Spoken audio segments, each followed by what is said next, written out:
so many distractions that can take you offline in a heartbeat. And what made me stop was I ran out of money. Stayed sober for 4 years, and then I thought, I can drink again responsibly, and I couldn't do that. Okay, good morning to everybody, and thank you very much for tuning in. Forgive us, Arthur and I, we had a bit of a long format content break. Arthur, you were in America calibrating all around the world. I was in Canada and America, it was a good time. So brother's 50th, played a lot of golf, beautiful golf courses, I'll tell you that.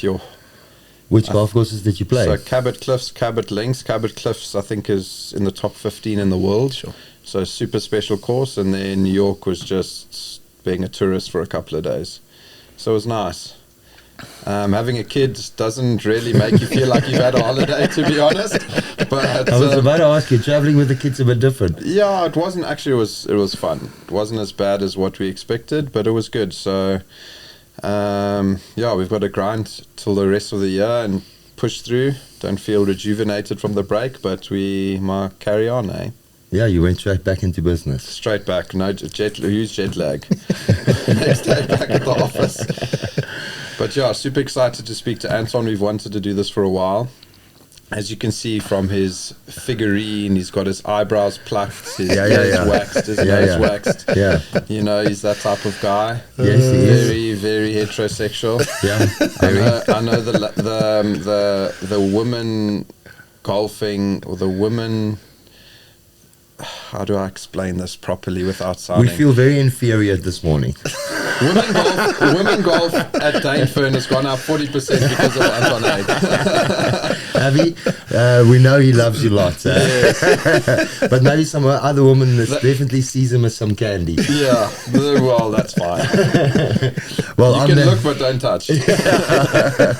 Well, on that note, we've got Anton Haig, like Arthur said this morning. We've wanted to do this for quite some time. Anton, thank you for the braveness to be here this morning. Yep. Thank you for allowing us the opportunity to engage with you a little bit, and we're excited to listen to your story. Yeah, thanks for having me, guys. Yeah, I know we've been discussing this for a while now, and obviously golf is my passion, and telling my story, I think viewers will enjoy it, and let's go. Let's do this. I'll do a quick intro. So 11 tour wins. Your story is of incredible highs and deep lows. Yeah. You form a top 100 player in the world. Yeah. What was the ranking? What was that ranking in the top 100? I think after the Johnny Walker win, I think I dropped to 81. Yeah, 81. That was my lowest. Yes, what an incredible achievement. Very few South Africans can claim that title. And then current residing coach at Dainfern. You've got your academy over there. Yeah, so listen, I started obviously with the injuries. I think it was about 2.5 years ago, I realized that I need to set up something else, but from playing golf. And I love golf, so I wanted to stay in the fraternity of golf. And so I started off coaching down in White River for a bit on the White River Golf Estate. Because you're originally Nelspruit boy. Yeah, originally White River boy. White River, and my folks lived on the golf estate there, and my mom was like, why don't you give coaching a go? And I said, okay, well, let's see what it's all about. And it really took off down there, and it gave me the courage to kind of continue it. And I moved up to Joburg. Well, obviously I was living in Joburg, but very tough to find a facility where you can coach from. And Swing Golf, which is closed now, but they opened up, and that's where I started. And it was a great platform to find clients and show people that I had the capability of being a good coach. And I then approached Dainfern, and in October last year they gave me the thumbs up, and I've been there since October last year. Got a good clientele. I mean, I'm a Dainfern boy through and through. I think I moved up from White River when I was 13, and I've been a Dainfern resident and ambassador. When I turned pro, played out at Dainfern, and I know most of the residents there, so it's kind of like home. Yeah. So it's been a great start, and looking forward to the journey there. And we've got a long way to go to set up my academy, but great clientele, great people that side, and Yeah, I love the content you're putting out there to show the before, after, some swing stuff that you do. It gives you a bit of insight into the coaches. And Anton, the reason I mention it is that South African coaches typically, there's a couple on a handful, but they don't typically do good content and showcase. And unfortunately, they don't. You know, there's still a lot of learning that's happening. If you compare that to a European or an American type of mindset of a coach, they almost have permanent content creators behind them all the time. But you've done an incredible job with that. You know, it's old school ways. You know, to fit in with golf now, you've got to have stuff on social media. People want to see what you do, how you do it, and they want to see how you've improved and how you can help others in the journey of golf. I mean, golf's tough, eh? There's so many moving parts to the golf swing. If you don't understand body movement and how to move to the golf ball, it becomes a challenge. And that's why, you know, you don't see people, you know, wanting to take up golf because they try it and you can't just hit a ball in the direction you want to go. There's a lot of things you have to get right first. And I like to not only have good golf swings on my platform, but to show, like, look, I've started with this beginner. These are some great drills.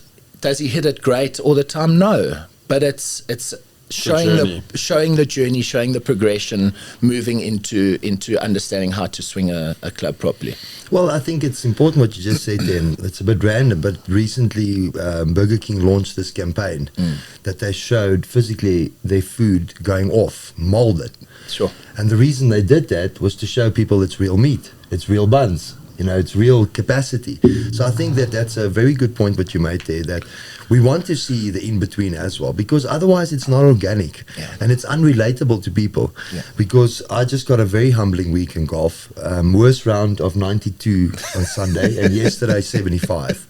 So I can tell you now what you just said there about golf, it humbles the shit out of you. Big time. And on Sunday, I felt I didn't even know what to do anymore. I didn't know how to swing, where to hit the ball. Yeah, you just got back from Zim, so you had a bit of jet lag.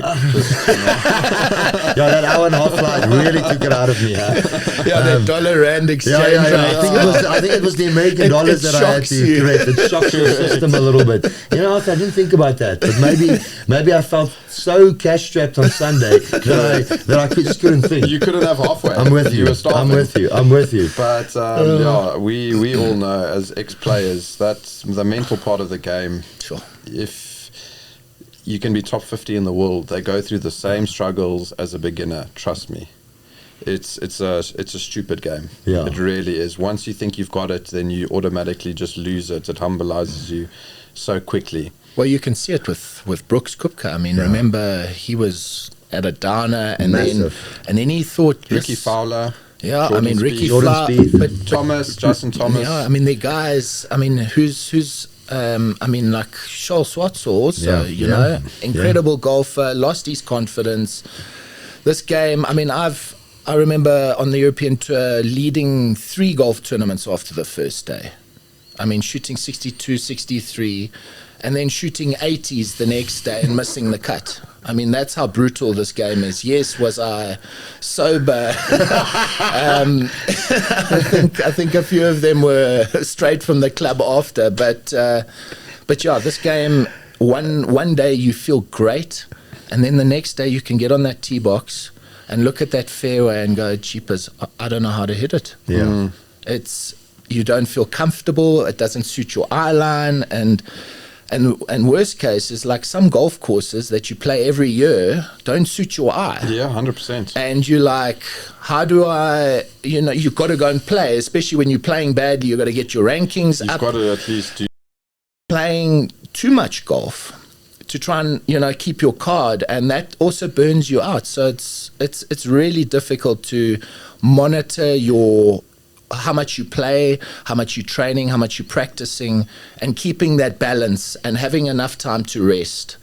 I think what golfers don't understand is like there's so much more to then hitting balls. It's gym work, it's seeing your psychologist, it's stretching, it's eating correctly, you know. Are you taking the right supplements? Yeah. Especially for me when I was injured, you know, painkillers, and you know, it all has the pros and cons, but like you have got to really be mobile in this game, and strength plays a big role, but it's the correct training, where I did not do the correct training. He was just trying to be a Hugo Boss model. Yeah. I just wanted Yeah. that beach body. Yeah, I didn't yeah, care yeah. what my golf swing kind of looked like. I just wanted to look good for the girls on the beach. But yeah, I quickly found out that wasn't the way forward with all the operations I've had. It's been a hectic stop-start career in my life. Well, I think that's what excites me. And if you don't mind, I'm just going to Yeah. take you back a step, because you are brave enough and willing for us to share it today so that people can get inspired. And we just spoke a little before the camera started. I think in this world, everybody is moving towards wherever you can have relatability, and elitism is purely for elitism. Sure. I think we personally always target the everyday man, and the everyday man, is the man that gets up, does his work incredibly well. Yeah. There's some incredible successful business people that walk in this morning and they won't have that aura of elitism around them. But those are the people you relate to, you learn from. But I just want to take you back a little bit on the golf journey. And I want viewers to stay with us on this one, because they're going to learn a lot. They're going to be very relatable to their kids' own journeys that are going through at the moment. Yep. But you started your professional career, I think you turned in 2002 or 7. 2004. 2004, Yeah. you turned pro. Yeah.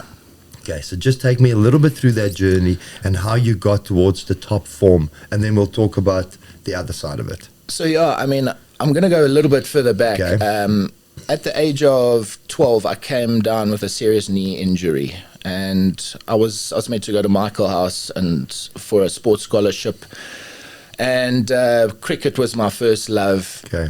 And I got this disease called osteochondritis dissecans, and I had Osgood-Schlatter's disease, is when you grow too quickly and your So you went on the juice so far too early. so my joints and everything was stuffed, and I was told I'll never play any contact sports again. And my mom was like to the doctors, well, what can he do?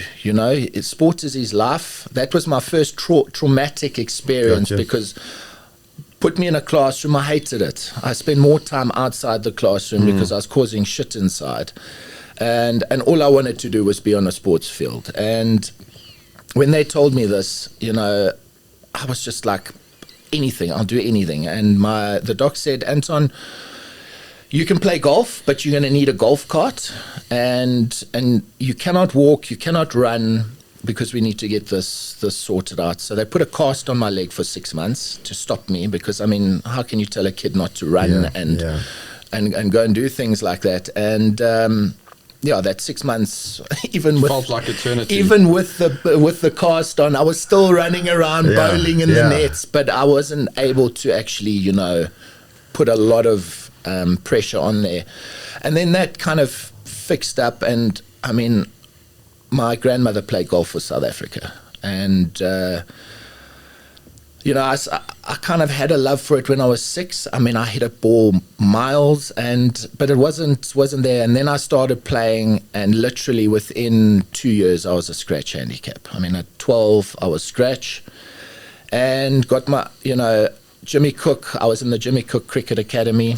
That's the one in KZN. No, it's here, based in Johannesburg. I think he had another one in KZN. But he used to come to White and Mpumalanga side, so he would bring the academy guys and compete against us in White River. Okay. And I played golf with him. I think I shot 69 that day, and he said, Anton, put your cricket gear away and focus on golf. And that's what I did. And I was at boarding school at Uplands College. And I literally used to ride. I used to put my clubs on my back, and I used to ride 10 Ks to the golf course with my clubs, practice the whole day, ride back. And that's what I did every day. I mean, day in, day out. I mean, I worked hard because that's the only thing I could do. And in your mind, towards professionalism? Well, I mean, at that stage, you don't know what you want to do. But I excelled very quickly. I mean, 14, we moved up to Johannesburg. I got my South African colors. I represented South Africa and Mexico with Shoal, and traveled the world, playing for South Africa, and played in the junior world. And then at 16, I was playing an interprovincial under 23s, and we were playing touch rugby after a couple castles. That's also 6 days of 36 holes. Yeah. And then you still decide to play touch rugby. And we were, I mean, I'm 16, Yeah, you know, yeah, you don't, you can handle it, your body. you Yeah. don't get tired Yeah. at that age.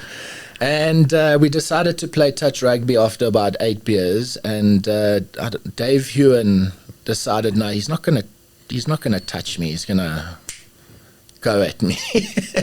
And yeah, he grabbed me from behind, and my leg got stuck in the ground, and I just felt something go in my knee. Cut a long story short, I'd ripped both my tendons in my knee, and I was meant to go and represent South Africa in Japan.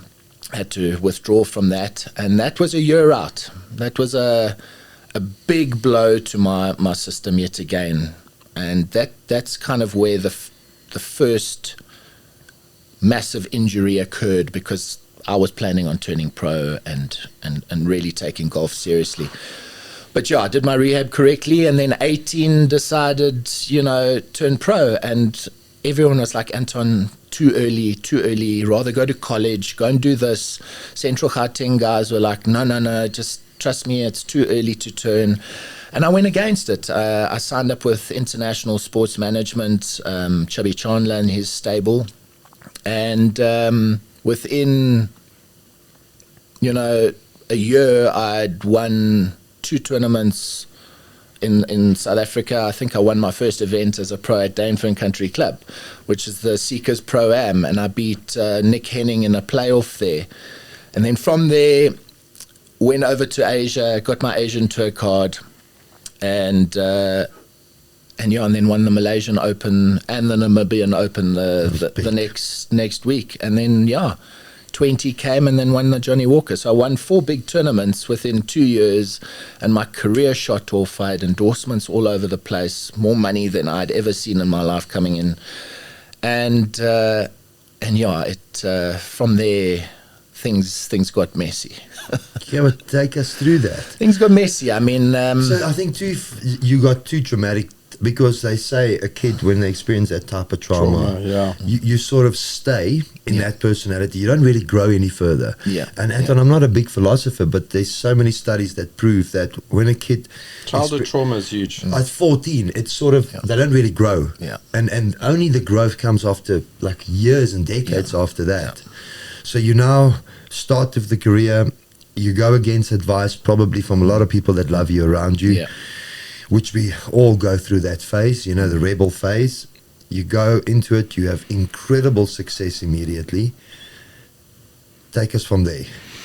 So I mean, my contracts with Callaway, Audemars Piguet, Didn't you have a Hugo Boss thing going? I had, at the time, Lylan Scott. I did a lot of shoots for Trendy Golf. I did some modeling for them, and Hugo Boss, they gave me some clothing too. So I had all the bells and whistles. I mean, I was with Callaway for a good period of time.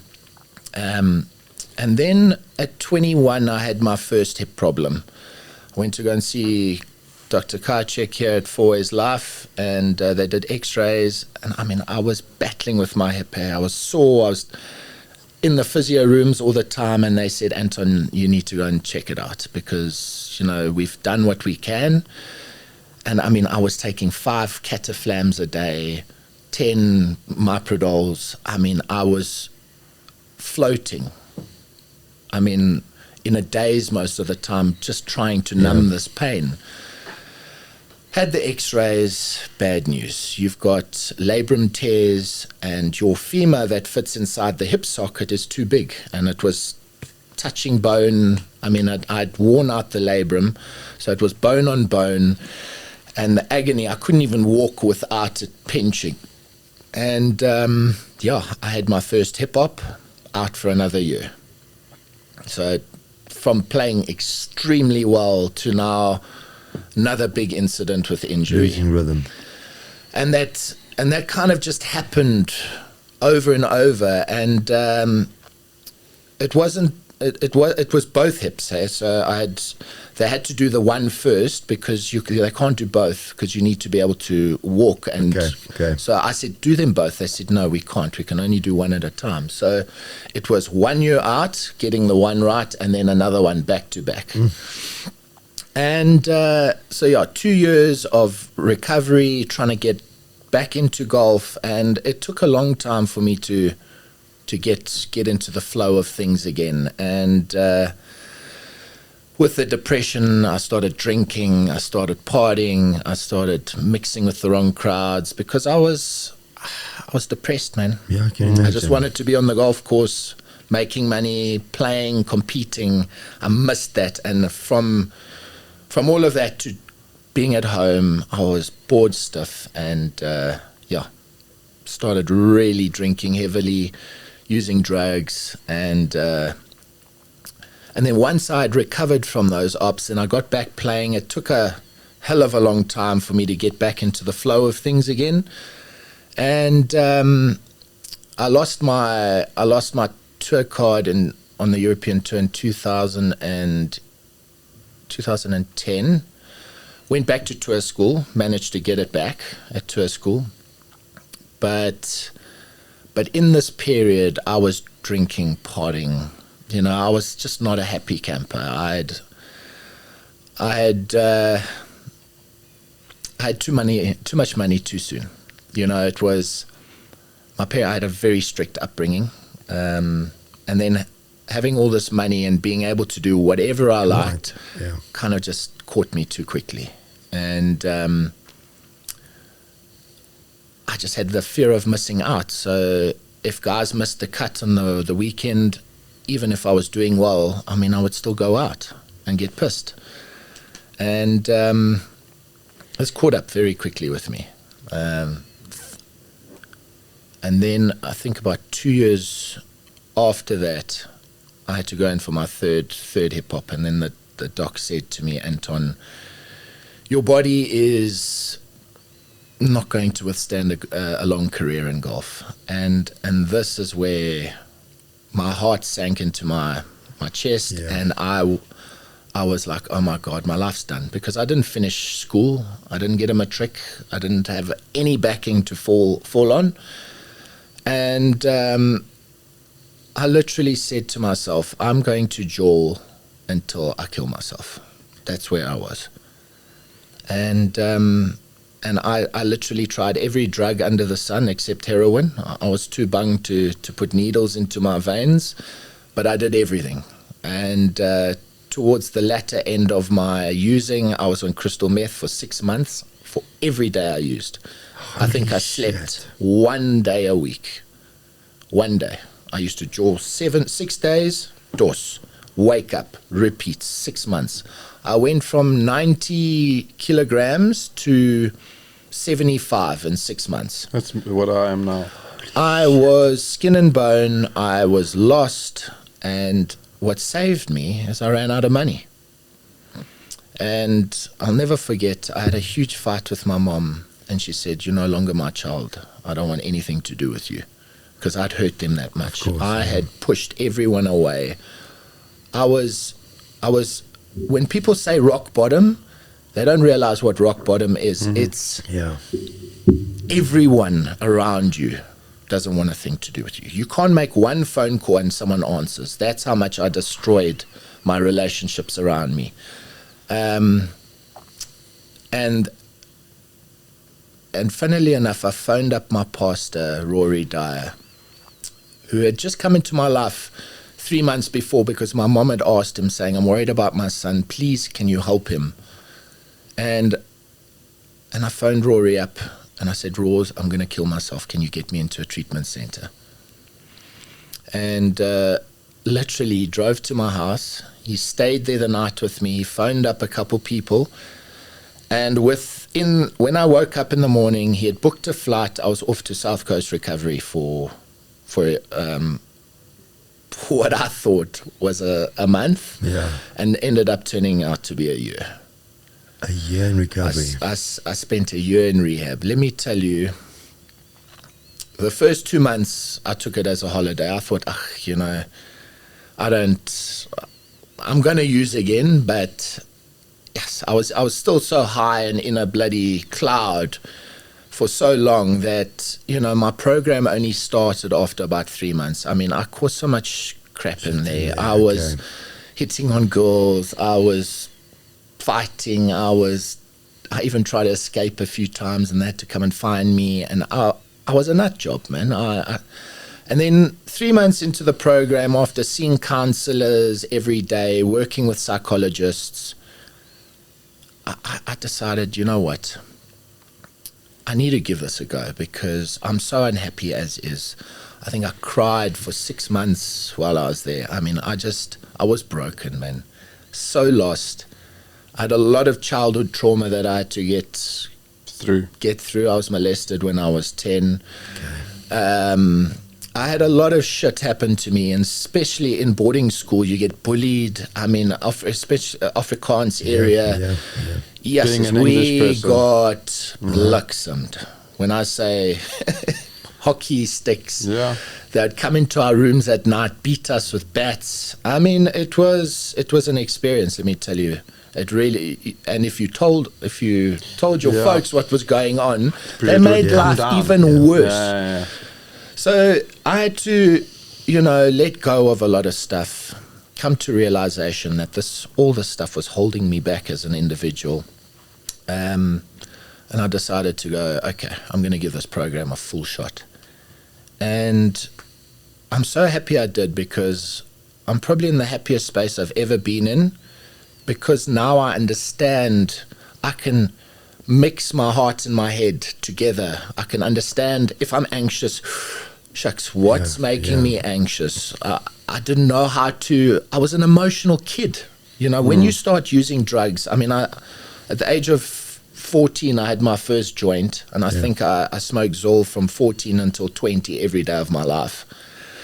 You actually don't grow emotionally. You're stuck. You're stuck. And I mean, when I used to lose my temper, I would act like a 14-year-old. I'd break shit. I would throw things around and throw temper tantrums to get my way. And in rehab, you throw a temper tantrum, they would give you pages. You'd write, I will not swear 1,000 times. And I mean, they treated you like a kid. And I was like, guys, what the fuck is going on here? You're treating me like a child. Well, they said, you are a child. You can't, you can't abide to the rules we've given you. Simple rules. Don't swear. Don't hit on the woman. Get up, make your bed. Simple stuff, which I didn't know how to do. And it was the biggest blessing of my life, understanding who I was again. I mean, the first question they asked me in rehab, who are you? And for the first time, I couldn't answer. Without golf, without your finances, without any of your achievements, who are you?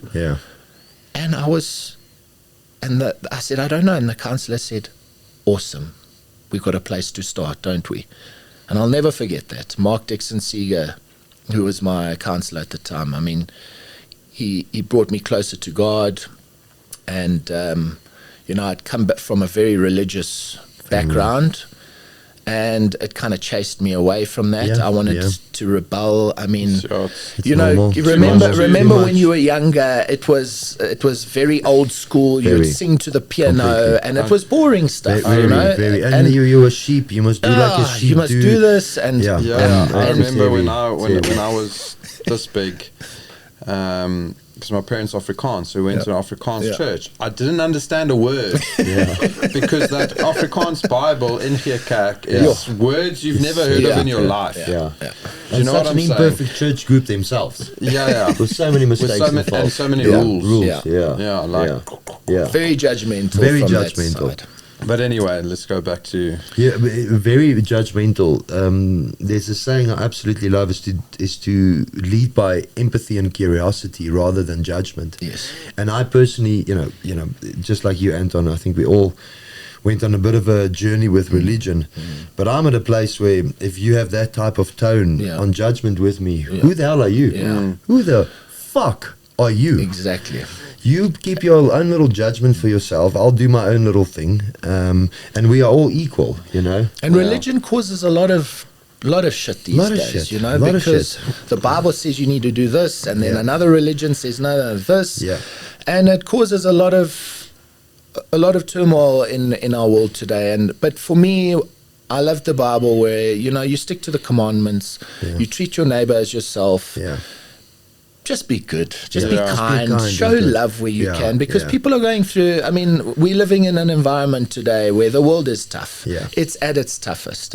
And to bring kids up in this environment now is brutally hard. I mean, the world has changed. It's not the same as it used to be. It's not safe because people are jobless.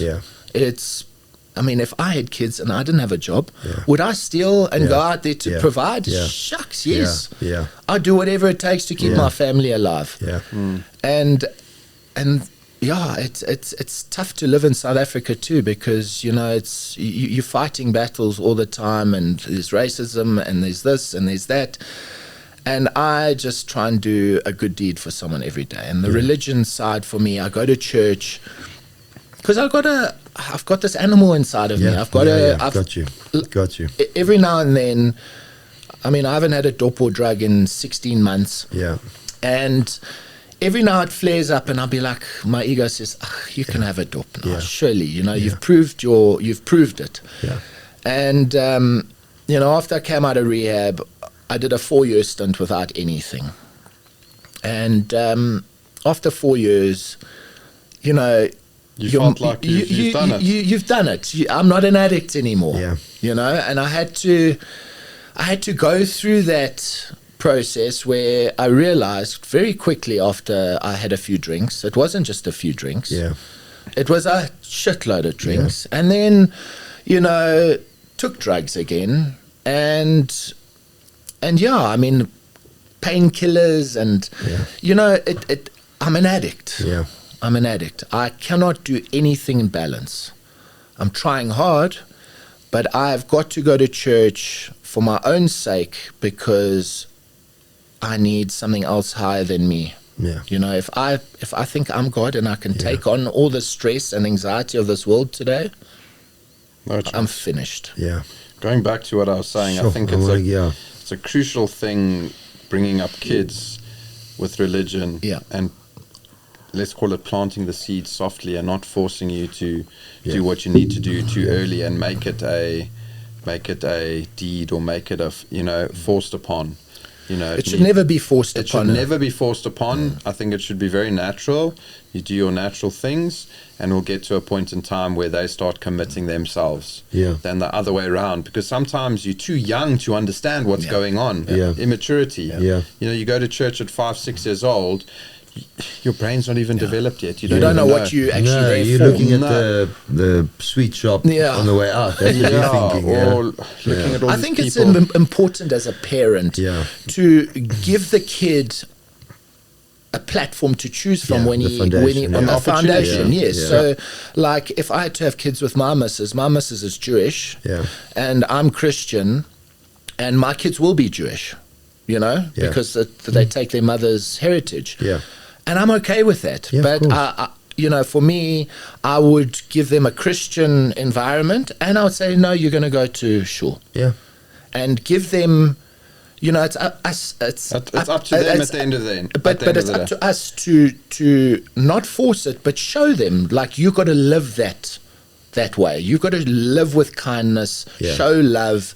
You know, it's a big job, hey, and that's why I haven't had kids yet, because I want to get into a place where I can look after myself, and financially get to a place where, you know, I want to give them everything I possibly can, and until I'm in a secure place within my own abilities, I will not have children, because I don't want my kids growing up in an environment where they're struggling, they don't have a good role model to look up to. Anton, it's so true what you both said there. I just find it difficult, and I still struggle with it at 42 years old today, that I know, you know, I think we were naive when we were younger. People are imperfect. They've always got stories behind it. And I just struggle with, you're going to pass judgment onto me. Tammy and I try and put the foundations there and let the God take that journey with the kid, because Anton, I've got that inner animal in me too. I promise you, today's not my story, but I think we can all relate that we have this, and I definitely also have an addictive personality. And I'm so glad that it's going in this direction. I'm so glad you're dealing with us on such a deep level with it. But I think what we're just trying to say to people is there's a massive world navigation. Don't be too harsh on yourself. But we also have to put faith in God if we believe in God. And I think between all religions, there's a core central of it, of love and kindness and peace and wanting to treat each other with love and respect. But there's always a far left and a far right that gets involved and takes that to extreme, and that's what gets the attention, which is then what creates the perception. But actually, in between all of that craziness, there's just some normal people trying to survive. Like a duck with his feet is running, and at the bottom we try to be as smooth as possible. That's just normal. So then you, can I ask? What type of guilt and regret do you have in your heart today? The hardest thing for me is realizing how many people I hurt along the way. They say on average you affect 69 people around you. I would say it's a lot more with me. My friendship circles were massive because I was such a chameleon, I would have that group to jaw with. Friendships, I broke a lot of friendships. I broke families. And then introducing people to drugs for the first time, and now they hooked on drugs. So I've hurt a lot of people, and that for me is like, it still cuts me to this day, because I've tried to make amends with a few people, and they say it's fine, but I know it's not. I'm living with that shame and guilt. I wish I'd put my money in investments and looked after that. But I'm glad that, it came very easily to me when I was younger. Now I'm having to realize I'm working probably the hardest I've ever worked in my life, and I'm making peanuts compared to what I used to make. But it's made me fight. It's made me realize that life is not easy. It's normalized you. It's normalized me. It's taken that ego of mine and squashed it to the point where I had to build myself up again because I wanted to kill myself. That's how bad it got. I didn't have the trigger happy. I didn't have the balls to put a gun to my head, so I thought drugs was going to do it. And thank you, Jesus, that I'm still alive today, because He's got a plan for me. And instead of people calling me for a jaw, they're calling me for advice now. I've had a couple mates call me to come and join me at meetings. There's no better feeling being able to get is when someone phones you and he says, Anton, thank you so much for getting me to where I am today. I'm so grateful. Instead of like, you fucked my life up. Or you used me, you did this, you were a selfish asshole. And now people actually want you around because your aura, your personality, it's all about love and care and showing others that you can be loved without getting something from someone, you know. And it's taken me a long time to get there. And I've got an incredible family who's backed me through thick and thin. My poor mom and dad went through hell. And now my life's all about, giving back, being a part of a family again. And I've got an incredible girlfriend who's had my back. And I love her family. And I'm blessed to be in this seat today. I really am. I should be dead. I should be dead. But God had a plan for me, and I really just want to help people. And I think having a platform like this where I can share my story and help those pros who are turning pro, not knowing what they're going to hit when they hit the top, because no human is designed for fame and fortune. I can tell you that.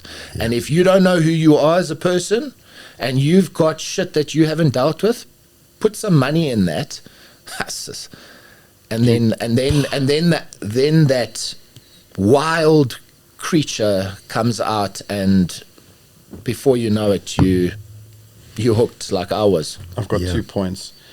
I think just listening to this whole journey, first point is God had a plan for you. I think it was a flippin' rocky road. Think the plan is coming still. The plan is still coming because he's doing what he needs to do now, helping others, and it was a rocky road. But I think your journey is only just starting. Let's call it. Yeah. And number 2, he's not a selfish person that he was whenever that period was, because you asked, what do you regret? And some people would have said, I regret not putting my money away, or I should have making still it on been a tour. sponsor. Do you know what I'm saying? That answer that you just said says it all for me. But Anton, I still find at 42, we all have regrets, but I still find some weeks I feel I've got it figured out, but then I find myself in another week. And not so long ago, I had a moment. I'm an early riser. I've always been in my life. But I woke up and I just went straight back to bed 5 minutes later and slept for another hour. And I just thought to myself, shit, I just don't feel like life right now. Are you any different, or do you still find yourself? For me, the hardest thing is, because I don't drink, I cannot escape. I don't have something to escape from life. Gotcha. So if I don't deal with what's going on for me, I stay stuck in that place.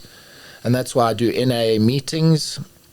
I take people through the program. The NA program should be at schools. It is the most incredible program designed and to get you to a place of, who am I? The questions are so beautifully designed to bring out your character defects, know exactly what's happening in your life. It's beautiful. It's a beautiful program, and it's free. I mean, I've been to psychologists. I've been to psychiatrists. My mom even took me to a crystal healer. Yeah. She was that desperate. I mean, the guy said, if you pay me 20,000 Rand, I'll remove your demons. And I looked at him and I said, get fucked, Drew. I stood up and I walked out. I mean, that's how desperate my mom was. And then I found this program, and everyone from different walks of life come in there. I mean, there are guys there that I would never hang around. Yeah. If I was using, I hear what you're saying. All walks of life, and we all come and sit in that circle with one thing that we're all struggling: addiction. Yeah. And we can open up and talk from a real place. You know, when you go and see people outside, how are you? No, I'm great. How are you? And that's all you get. That's all you do. Yeah. There you go. How are you doing? Yes, I'm battling with, my relationships with my folks. It's, like this poor girl the other night opened up and shared that, she was raped when she was younger. And then after that, it's amazing how the circle just works. And somebody came out and said, yeah, I was molested. And it's so real. There's no bullshit there. And it's a platform and a safe place where we can all meet up. And I've formed some very, very good relationships with the guys there. And I'm part of the service team. And service keeps you clean. It's a cliche, but it does, because when you put someone else in front of you and help someone else, it makes you feel better. 100%. And the more you do that, the more it reflects. One of my goals was like, because I was such a shit boyfriend to my current girlfriend, I'm like, I'm going to do things even when I don't want to do it. Yeah. When you're tired and you're like, fuck, I don't feel like getting out of bed. Yeah. I don't feel like doing anything. Keep it for tomorrow. I go and do it anyway. Yeah. I sit down and I write down what's going on for me. It's so important to do journals and just in the mornings, I wake up, I listen to a bit of praise and worship just to get my day going, and I thank God. And gratitude, you've got to practice gratitude. Gratitude doesn't just come your way. But it makes your day better if you take a moment in the morning for it. Gratitude for the smallest things. Yeah. Like my missus and I, we do a little gratitude list every now and then and say what we're grateful for. And I said, I'm grateful for a bed. I'm grateful for food in my belly. Social media is so It's a fucked up place. It's a horrible place Yeah. to be, because they say you need to be like this Yeah. to be happy. Yeah. Meanwhile, those bullshit. people are Yeah. miserable. And you look at people's And social fake. media Instagrams, and it's smiling, and I'm here and I'm there, and it's such a load of shit. And if you can focus on the small things and be grateful for the small things, justice. Because gratitude is the shortest lived emotion. Yeah. And if you're not grateful, that's when the problems start. Like I find myself saying, I want a new car and I want a bigger house, and it's this. I need to make more money. Yeah. And whenever, like, money is a huge stress for all of us. Yeah. Like, we need to look after our families. We need to, if I want to get married one day, I need to be able to show my missus that I can financially look after her. Yeah. So I find that when I start chasing money, it doesn't come my way. It really doesn't.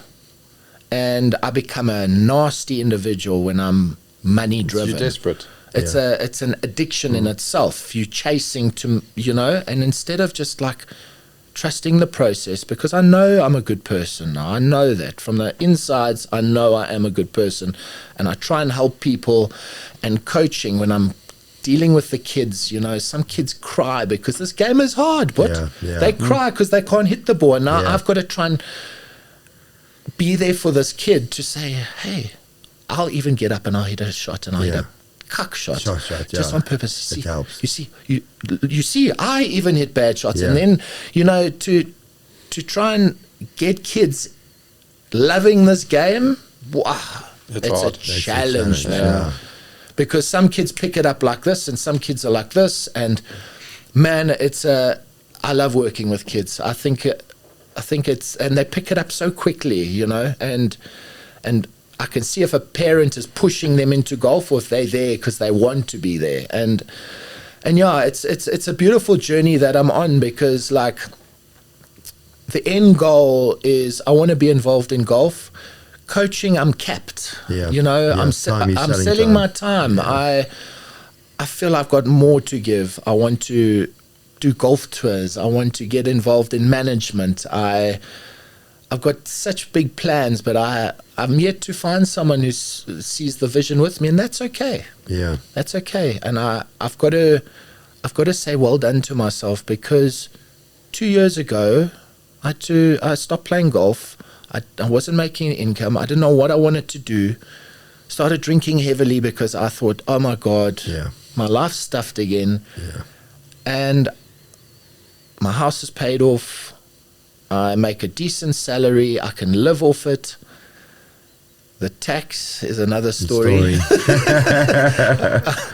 The tax caught me, but I'm learning. I'm learning how to be an adult for the first time in my life, and adulting is hard. 90% work, 10% fun. I feel like I got 1% fun. No, I mean, every day feels like a Monday. And I went to see my life coach the other day, and she said, Anton, what do you do for fun? I said, nothing. I don't. I just work. I work because I want to get my business up and running. And she said, it's dangerous, my boy. If you're not enjoying life and enjoying the processes of life, may it just be going out and watching a movie, go and play a bit of paddle. But I'm so scared of getting injured. My back is so fickle. You won't last. And my mind goes, let's buy a motorbike. And I'm like, I will kill myself on that. And then I might never walk again. I think he's going through a midlife crisis. He needs a child in his life. He needs a child. I think, to be honest with you, I think the timing is now. It's not up to me. My fun is getting home and seeing your child. That must be a beautiful. It's the best feeling in the world. That's my fun at the moment. So, But we mustn't, I think it's a good message from all of us, that are trying to still figure out adulting. I'm certainly not there where I can tell you I've got it figured out. Yeah. So I wish I can give you great advice Yeah. on that. But I think most importantly, when you said something about, you both spoke about social media, just hear me out on the context. When I do, I'm now in a position a little bit that people would phone me maybe for some business advice, and I always warn them that I'm not very qualified at it. Yeah. But don't show me the vehicle you bought. Show me the factory you built. Yeah. But what we do in society, it's the end result. Yeah. Instead of being inspired, like, what did you have to do in order to do what you do today? Yeah. And then we also see success with, did you see his car in the parking lot? Yeah. Anton, you have to understand that's a world we've all created and sometimes lives fakely in that world, because the real successful people don't live in that same world. Yeah. They were in a world where my bakie's still working perfectly fine after 10 years. Yeah. It's got 200,000 kilometers on it. Yeah. I'm not quite sure why I need to change it. Yeah. And the only reason I could think of is that I would have the same reaction from people saying, did you see my new vehicle in my parking It's more lot? an ego thing, right? It's a completely ego Yeah. thing for me. And I just have been fortunate enough, and I think Arthur has the same philosophy in many ways. When I started to say, I'm not going to do business with you because of who you are, Yes. things changed. Yeah. When I had principled business, when we wanted to rather work with people that's kind and we can enjoy each other, the money became different. Sure. Than when we wanted to grab every arsehole's buck that offered it. Yeah. So I think you are an incredible bleak inspiration. I'm so glad that you are so open about everything, because Anton, it tells us you're in a good place. And I think that you're going to have an incredible, successful business. I think you've got the talent for it, you've got the personality for it, and everybody that deals with you. When you supported us in the golf room opening as well, you just did it. So I can tell people everything you say today is exactly what you live, and it's you can see it with comments online from you. You can see it with the people that you're coaching.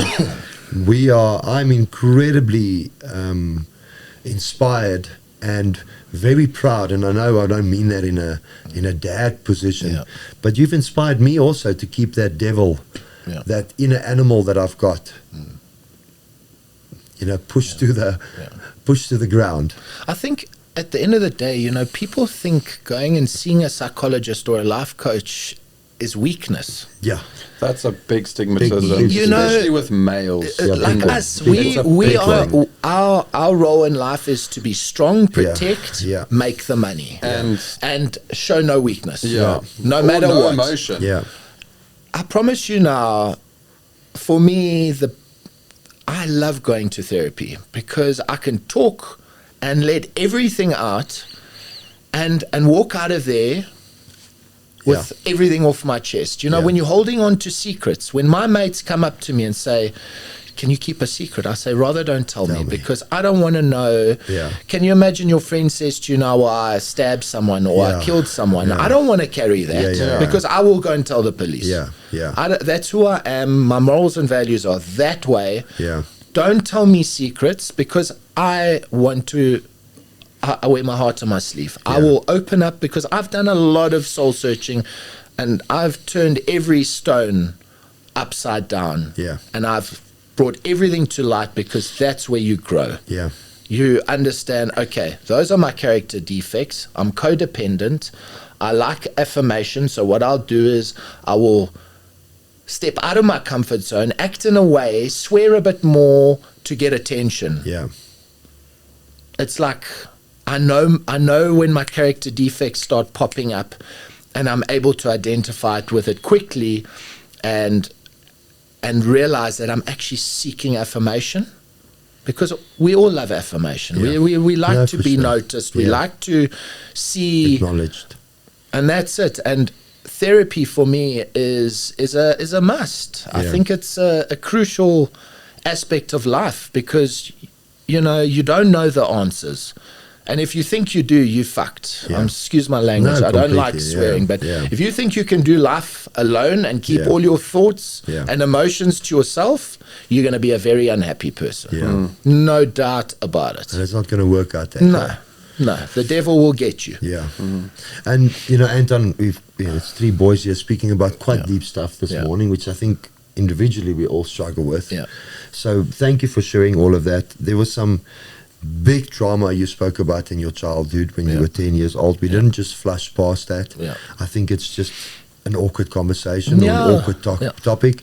But we do say congratulations on making it through this breaking point. And like you say, there's still things you're figuring out. Yeah. And I think that's the possibilities that's ahead of you. And I want to just switch the tone a little bit if you guys don't mind. Yeah, go for it. This dream of where your vision for golf is going to go. Yeah. I want to coach with you today. I want to lesson with you. I want to make contact with you. What is the sort of Anton Haig experience when it comes to coaching? For me, it's, being technical in this game, golf books are like this. They're thick. Yeah. There are so many moving parts. There's so many drills to do. I try and keep it as simple as possible. I try and get your body moving correctly to the ball.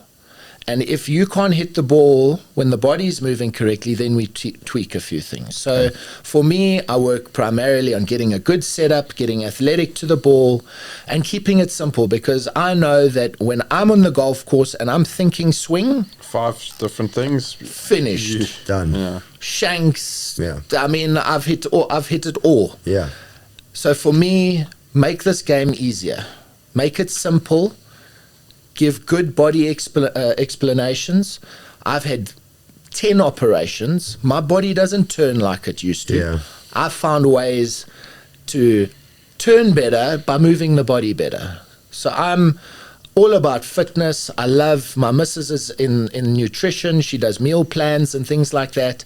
And we want to start up something pretty cool where people come to us. Would you like a meal plan? Would you like a gym program? So it's not just golf related, but the coaching is my primary business. My brother's always told me, do what you're good at first, and then build on elsewhere. Yeah. And I love fitness. I love golf, and staying healthy. Yeah. And that's primarily where my coaching is. I try and give advice. If you're a client of mine, I'm always thinking about you. I'll go into Instagram, find a gym program video that could be quite good for a feel for this person, and I send it to them. You can ask all my clients. I'm like that. I've got a group where I post videos of body rotation or just giving tips every now and then, because I can. I'm not there just to take your money. I'm there to be engage with you. I'm there to help you and give you the best advice I can, because I made it. I did quite well in my career, and I know how to get there. Yeah. It's just my body's, had its day. Yeah. And am I going to play again? I don't know.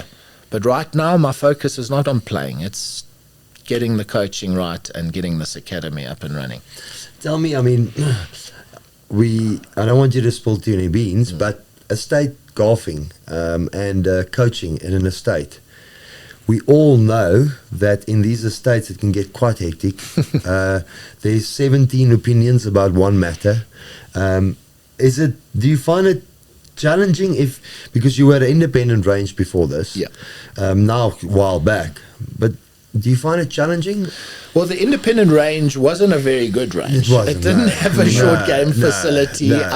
I literally had. And you're hitting off I had mats. the dimension. Mats I had well, the Dimension Data Campus. Okay. So I'd do short game there, and then obviously long game. So it was tough for me. Yeah. Estate golf is great in a way because you've always got feet coming in there. Captured audience, yeah.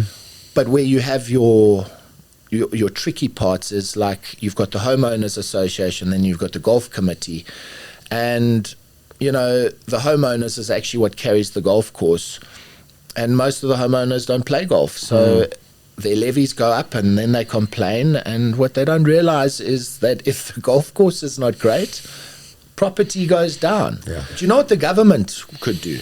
Top golf. Can you imagine government built 3 top golf things around the country, and Yes, it would do this kind. I mean, So those well. ranges would. I mean, they're big money. Yeah, I mean, they're what big. But what look we're at looking Hot at to put a trackman in Hot each Shots is doing very $40 well. million US dollars. Yeah. for a range. No, No. to do a top golf A simulator. top, but that's 40 brand loyalty, brand equity that Yeah, you're paying of for. course. You But- see, no one wants to invest that money in South Africa because we don't know what's going on. But can Yeah. you imagine the government Yeah. said, well, okay, we'll do it. Yeah. I promise you, they'll make more money on that. Yeah. They won't have to take our taxes. Yeah, exactly. I completely agree with you. No, I agree, and I think the new GNU is definitely a big part of it is sports focus, Yeah. and I hope it does. It's still early days, Yeah. but I'm inspired. I've got hope. And when hope gets created, that leads to a more stimulated economy for everybody. Yeah. Just before elections, the retail dipped incredibly, Hugely, 30-25%. And that's a collapse in many ways. Yeah. And when hope was recovered after the elections and everybody felt a little bit more hopeful, it automatically recovered. Because at the end of it, we speak about it this morning, we're all just human beings. Yeah. And we are affected by all these things in small little ways, but collectively, if we all have hope, Yeah. we inspire the other hope, and that also turns into a better economy. 100%. I just wanted to ask you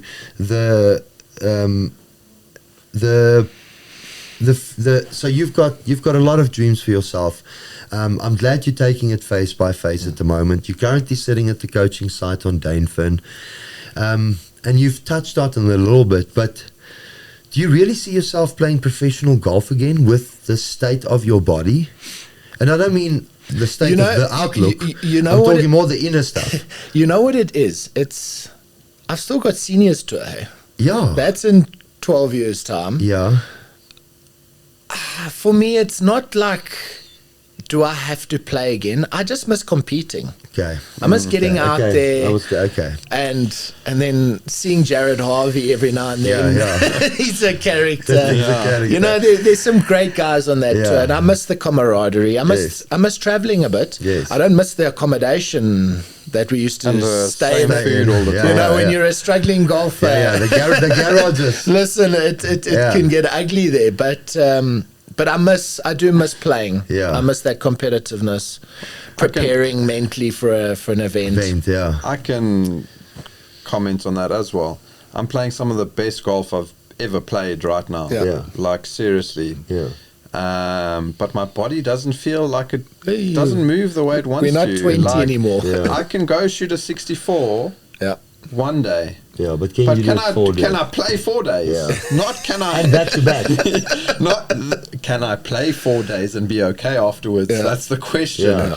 I can play 4 days, but you know what I'm saying. So every professional sportsman, athlete, golfer, whatever you call it, there's always parts that they will miss and parts that they don't miss. Yeah. But that competing, being around with a good bunch of guys, competing And against you'll them. know it. It's I like know being it. away from your family. That's Yeah. what I hated. Yeah. You know, you're yeah, always also. away. Yeah. And it's like this. You actually start resenting golf in a Yeah. way. Yeah. I actually was like, fuck golf. Yeah. It's making me so unhappy. Yeah. It turned me to drinking and Yeah. drugs. It was like, yes, if you don't have a life outside of golf Yeah. and you live it, eat it, sleep it every day in, Yeah. a day out, But Yeah. eventually, it will break you. It will. and I think, But you will, yeah. and I think, just listening for the last hour or so, he's just started with his things. Yeah.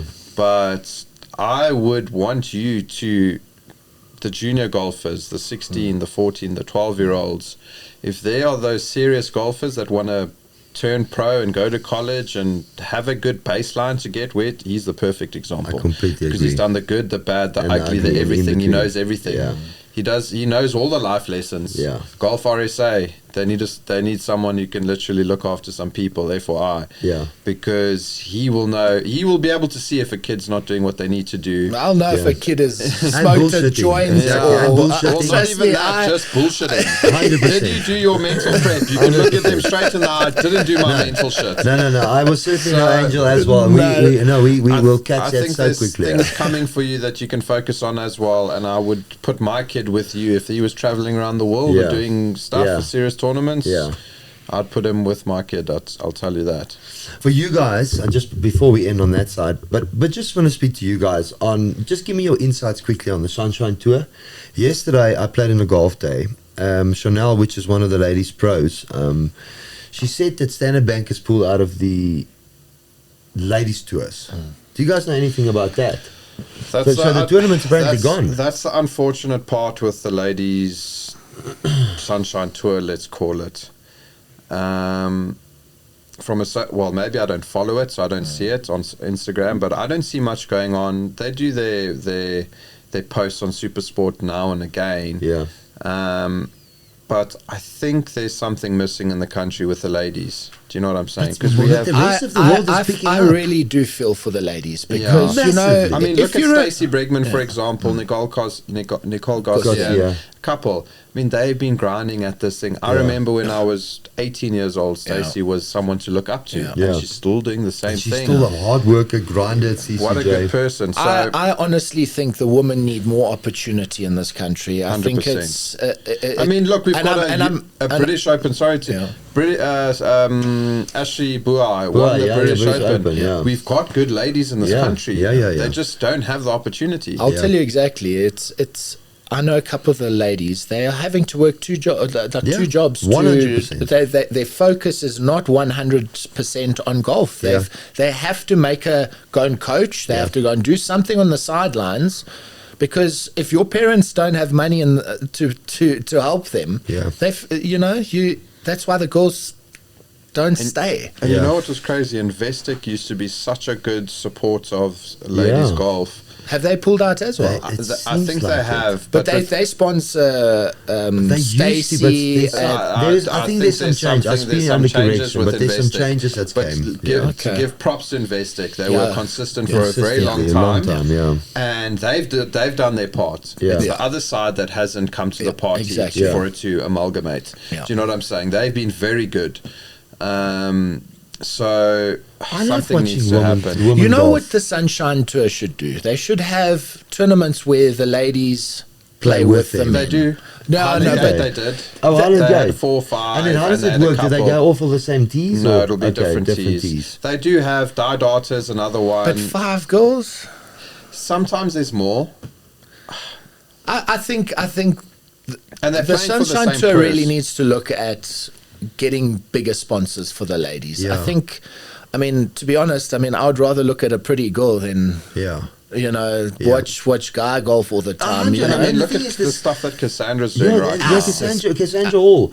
She is a beast. Cassandra Alexander. She got married. Same. But same. Like Ashley Simon, Ashley Same. But they play incredible golf. Yeah. And so recently Charlie Hull, she got called out for smoking on the tour. but look how much attention. But hold on, that's what I was going to say to you, Anton. Then they try to stop her and give her all sorts of warnings. We're not going to show you on TV. Where I'm like, to be honest, that went everywhere. We all saw it. We all related to it. She's the John Daly. She's the John Daly. And that other girl. The bad girl image. And look at the attention she got. And I take nothing away from her talent, but she's an incredibly good-looking woman. No, and listen, and that's what it is. If you're a good-looking person in sport, you have a huge advantage. It's just a but reality. it can also be a curse because you get attention. That attention is a problem. Back in the day, where I had a wandering eye, and let me tell you, if I would be leading a tournament, and a hot girl said, "Come out and have a dop with me." Bye-bye tournament. I'd go straight there, and 100%.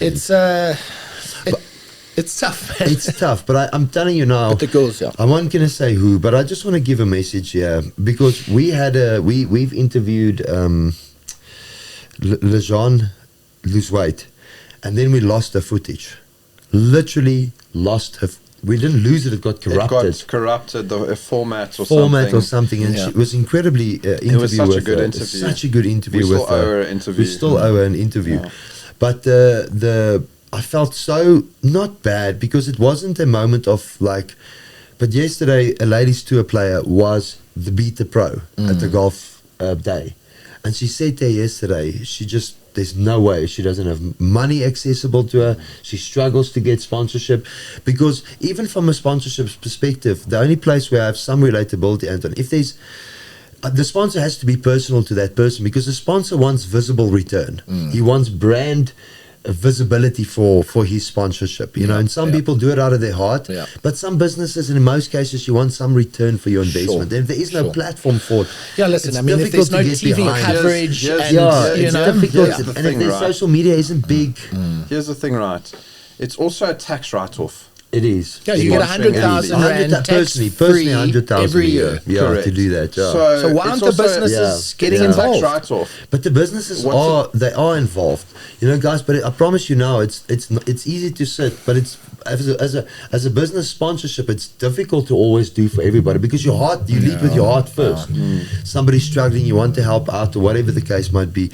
But I think the message is that I find the men and women on the tours that do go through these financial challenges, I have incredible empathy for it. And don't judge yourself, and don't let other people judge you. You know, it is incredibly tough. Even with a business that you have, it's incredibly tough to get by these days. And do you know how motivated you need to be when you're earning nothing? Yeah. And to carry on and go against all odds. I take my hat off to these girls. I really do. Incredible. It's I would love to actually get involved, and maybe you know what you could do is one day shootouts and raise money raise money for these ladies to compete and play for more purses. But you know what, Anton, let's keep ourselves accountable. We put something like that together. Every time we catch up here, let's maybe get some ladies in here with us, and let's have a discussion and see what we can, do. We should drive it a little bit, and I think we should push it a little bit. Let's ask some questions. That's all we can do. We're not criticizing people. But let's ask the questions and see where it goes. I don't want to talk out of it now, but I want to tell you now. Yesterday I was told that there were people interfering and trying to take limelight and stuff. I mean, I can say it because it's out there.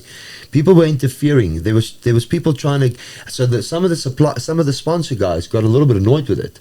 Some of the big guys that are involved with the golf got annoyed with it. So they started to pull out and redirect their money. That was factually yesterday explained to me, and I won't go into the detail as to who those people are, but people are selfish.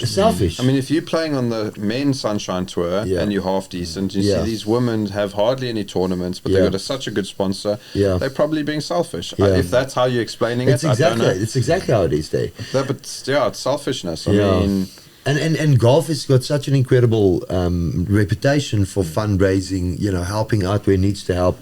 But even big names today, you know, it's difficult always, and I don't judge everybody for where they are. But I think I'm incredibly positive for golf and where it's going to go still. We have South African golfers are nicely on the map at the moment. I also think the Sunshine Tour is in the best place they've ever been. Best place it's ever been. The money's increased. When I was on tour, the tracing. But remember when we were playing, we were 500,000 rand purse for a winter tour. $1 million rand purse, 750 purse, and then you would have a cut of 40. I mean, what was the cut at Danefern was 7 under or something for 6, top 40. Under. Yes, it's an easy golf course, but still, the level of golf in this country is mind-blowing. And that's why it's so hard to get a European tour card, but when the guys get their card, look at them. Look at Tristan. Tristan, look at Tristan. Hockey Stradum. Dean at the moment as well. I mean, Dean's a machine. I mean, that oak is... I mean, he hit his 1 iron almost past my driver at St. Francis Links. Yes, I wasn't middling my driver, but yes, that oak is impressive. But look at where golf is at the moment. You look at the Trump Joachim DeChambeau video. It physically broke the internet. I think golf content is really where it's moving towards at the moment. I literally just saw a post on Instagram this morning that people are putting $1 million together for what you call it, golf. YouTube golf and content creators golf. Content creators golf.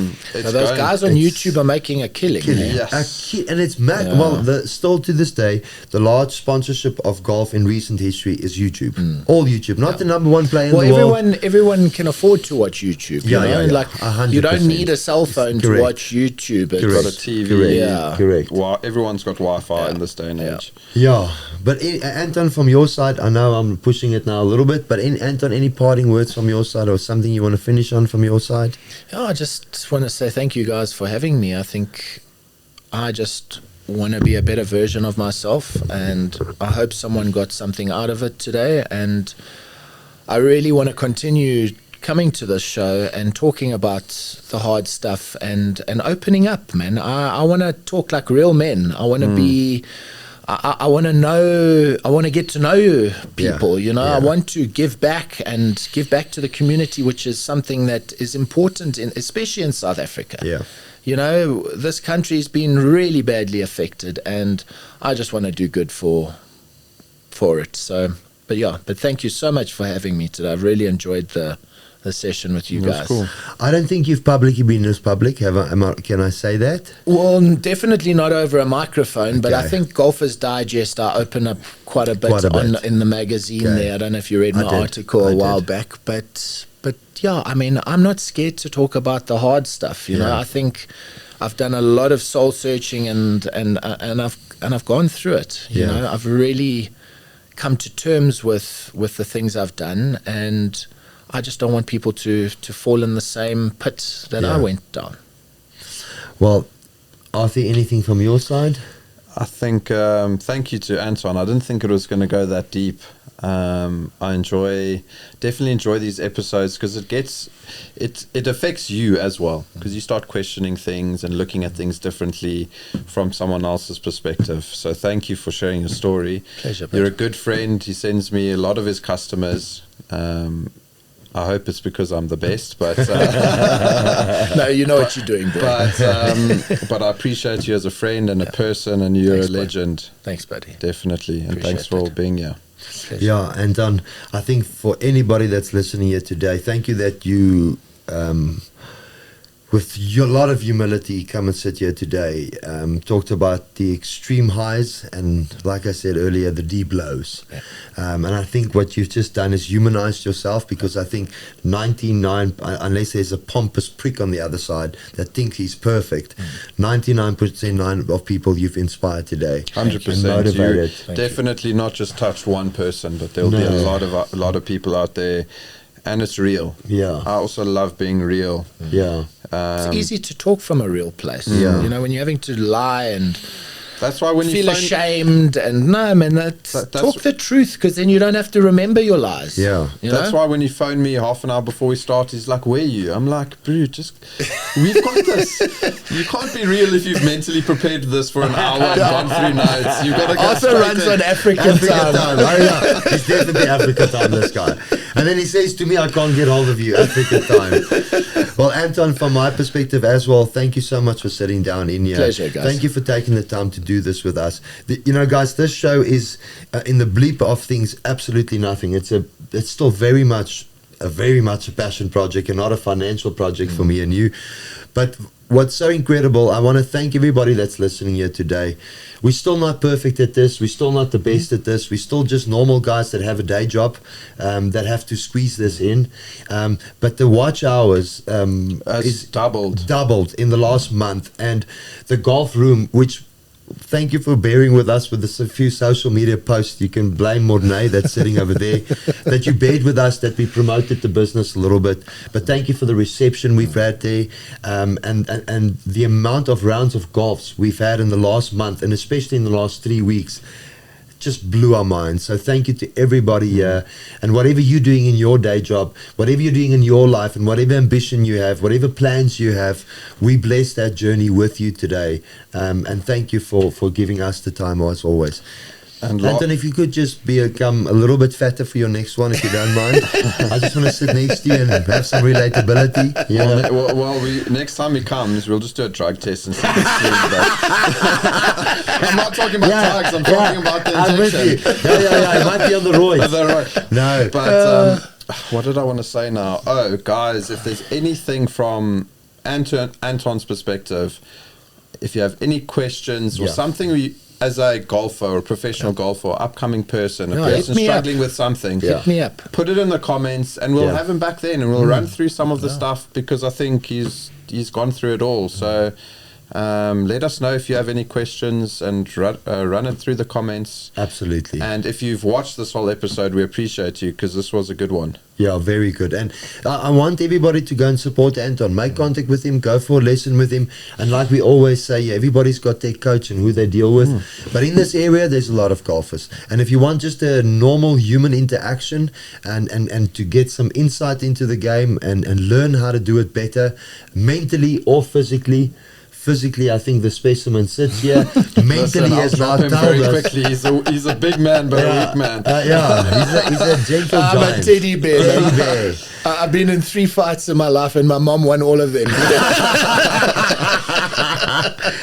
And Anton, again, same for you. Bless you on your Thank you. journey and Thanks, everything guys. you're doing. And also to Abby, because I know she's a big inspiration Yeah, to listen, you. she's been my big fighting force. I couldn't have done it without her. And thanks for sticking out, Abby. You've made him a better man. Yeah. And thank you once again. Pascal, Monet, to you guys always, Yeah, thanks, thank you guys. very much for your time. Thank you. Lekker.